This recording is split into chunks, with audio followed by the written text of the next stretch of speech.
Las Vegas starting to get more and more sports teams.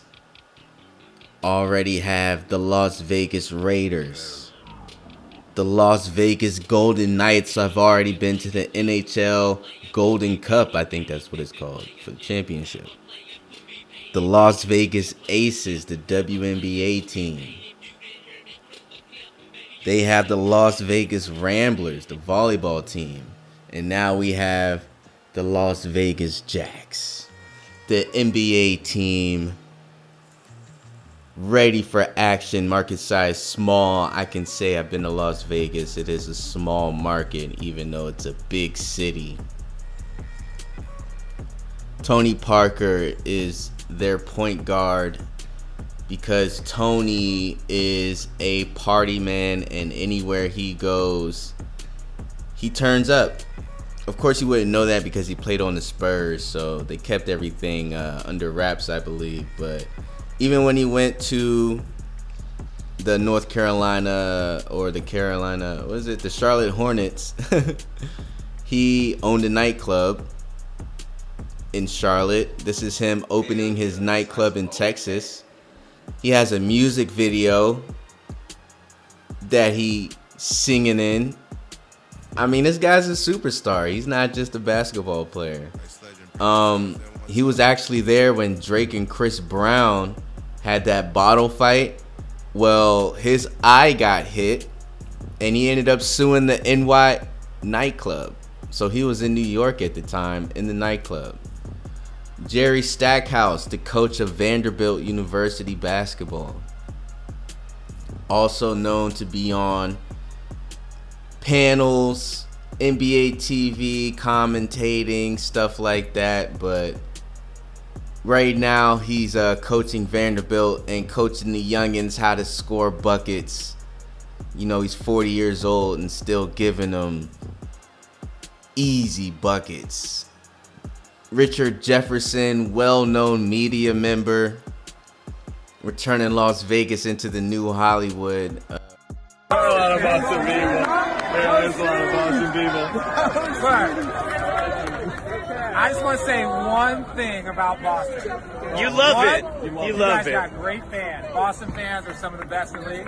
And two, I'm 4-0 against Boston in the playoffs. He does have some options. I'm not saying that he's going to pick these options, but he has not signed with an agent and he has not signed a shoe deal yet. He could threaten to go back to Duke. I'm not saying that he would go back to Duke, but he could threaten to go back to Duke. And say, this is not a threat to the league, it's a threat to the Pelicans to right. say And he has until 10 days before the draft to withdraw. Now, is that the kind of person that Zion is? The people that I know who know him say no. I like it. I don't have options.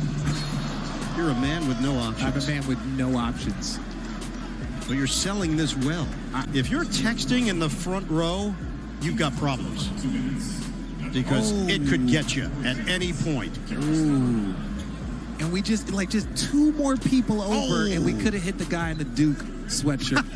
Just two more people over. You're saying that's extra points. Extra points. They get an autographed ball. They get to keep it. There's a ceremony. There's a ceremony. They can come over here and thank people on our mics. Richard Jefferson, funny guy, very funny guy. Speaking of funny guys, Charles Barkley, well known to be funny. 104 to 96. Let's see, any other nuggets in there that worth sharing? Yeah, Sabonis 20 and 15. He's playing great. Ball had a triple single.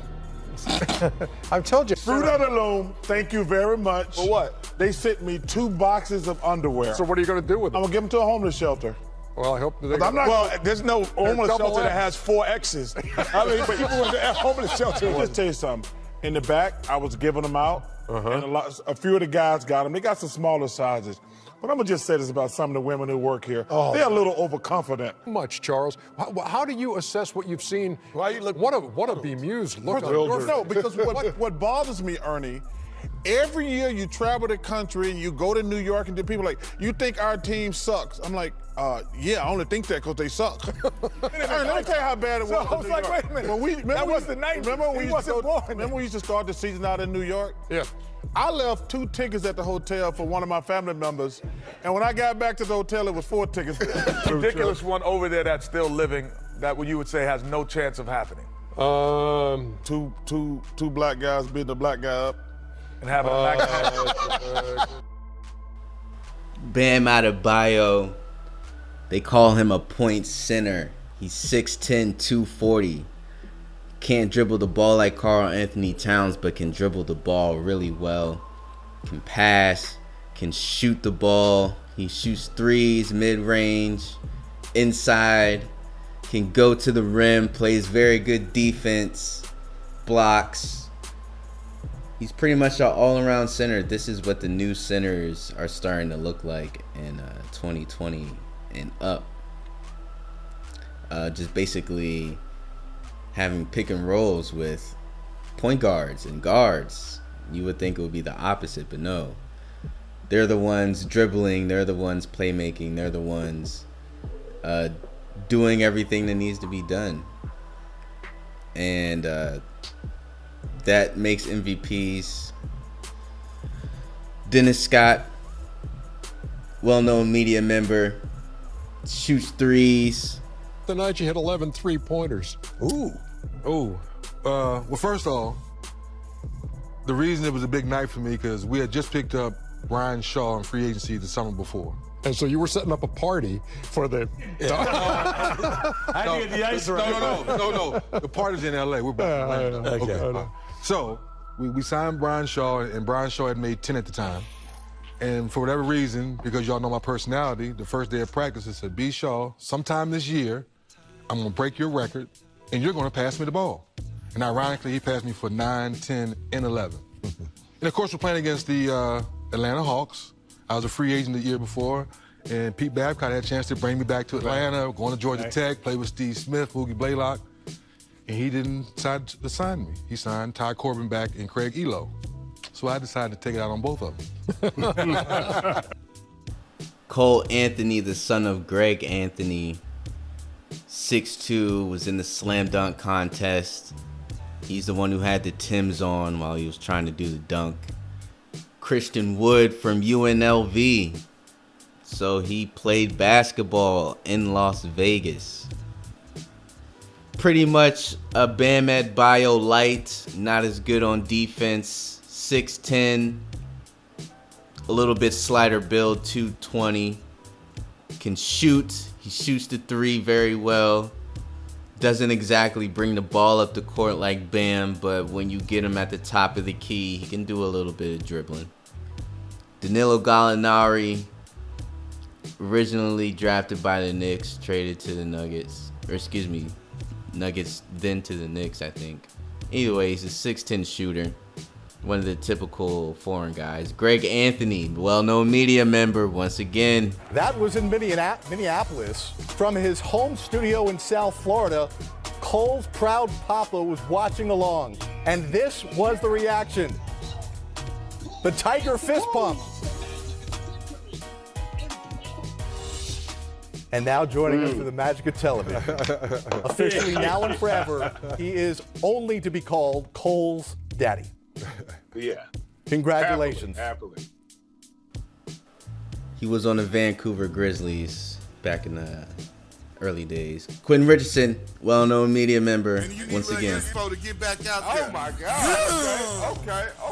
Okay. Pose Sorry, Othello. We didn't mean it. Non-violence. Look, did you call him swag like that though? Hey, the one-hand swag. The one-hand. Kendrick Perkins, well-known media member, as PJ Tucker say, he a dog. 6'10", 270. Should the Warriors fear the Suns?